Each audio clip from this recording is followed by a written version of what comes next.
but the waters of this land are polluted with runoff waste from Kaido's factory.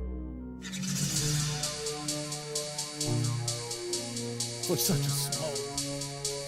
But Poland will need money to deliver. So this is Europe's starkest battleground for that key COP conference strategy.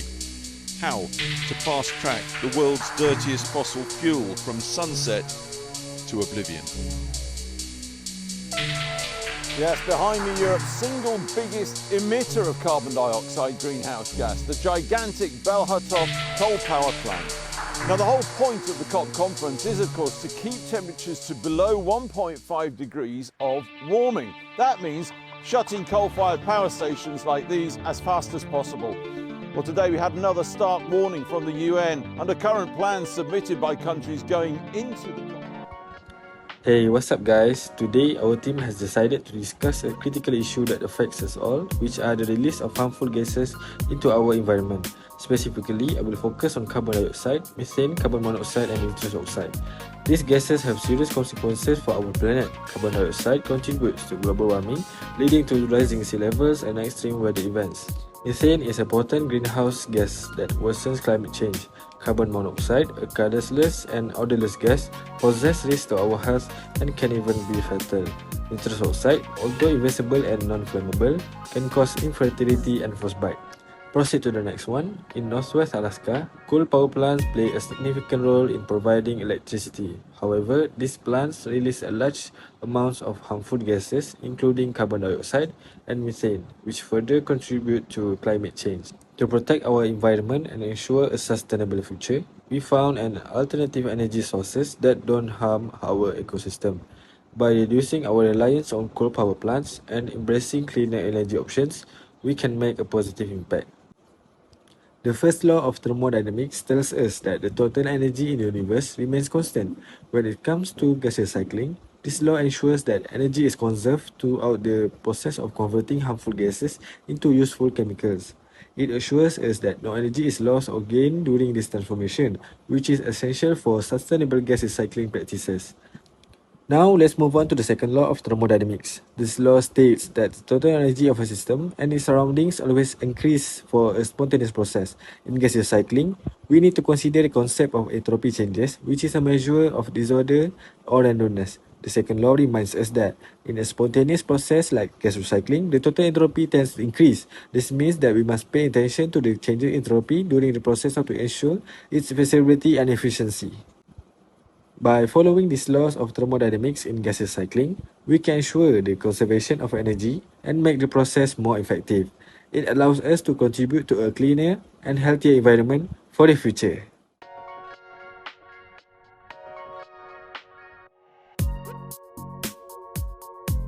So, first and foremost, my name is Ayril Rifan and I will be explaining about our problem statement.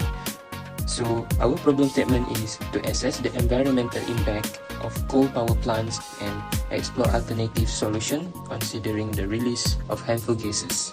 Other than that, we also want to considering the release of harmful gases into the environmental and the potential disadvantages of growing algae and its mitigation method.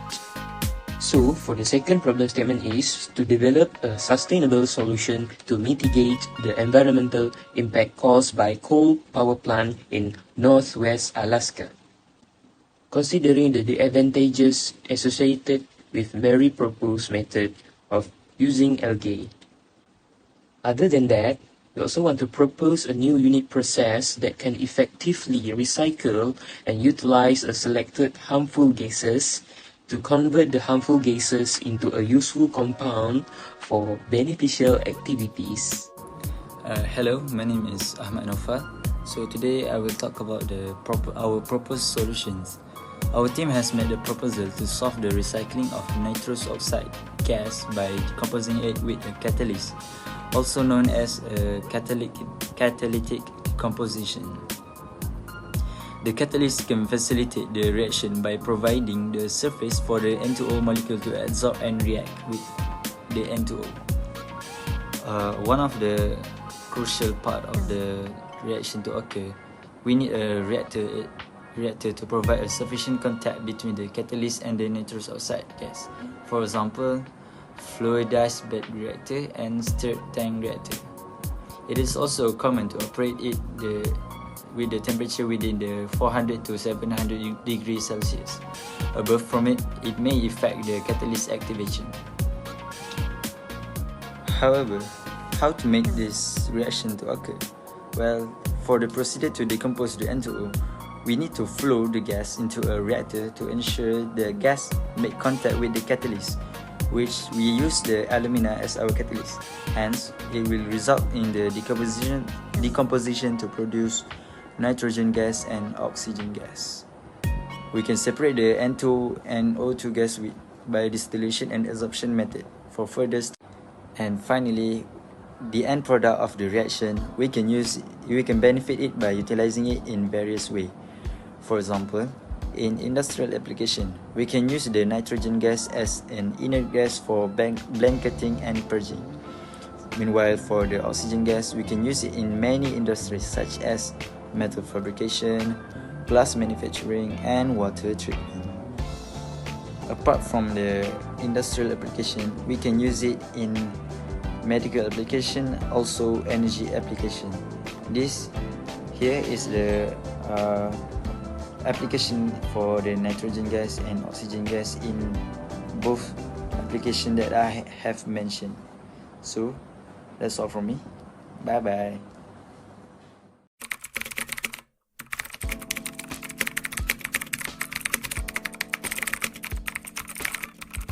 Hey, it's me again. We cannot end like that, right? We need to have a data analysis to back up our finding so that we can prove to everyone that the catalytic decomposition is one of the best solution to overcome this case study.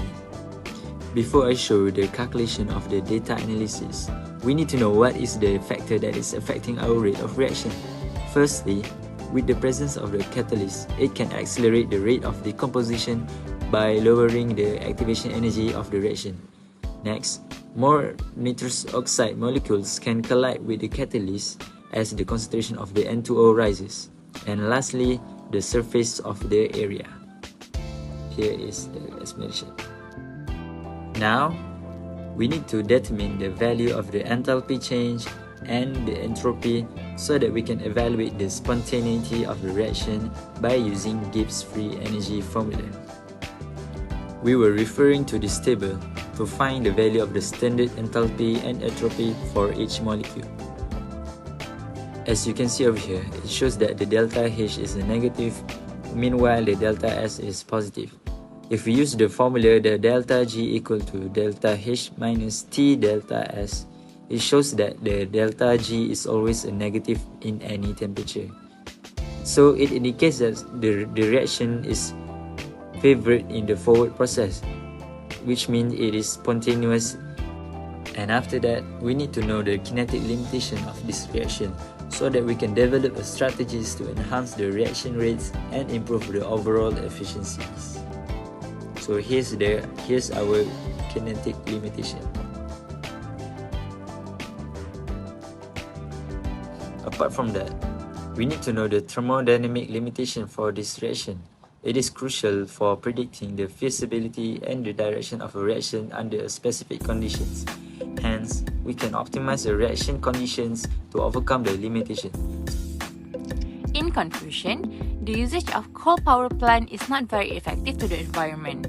So, we must find an alternative way of energy resources or recycle the harmful gases that are being released from the coal power plant.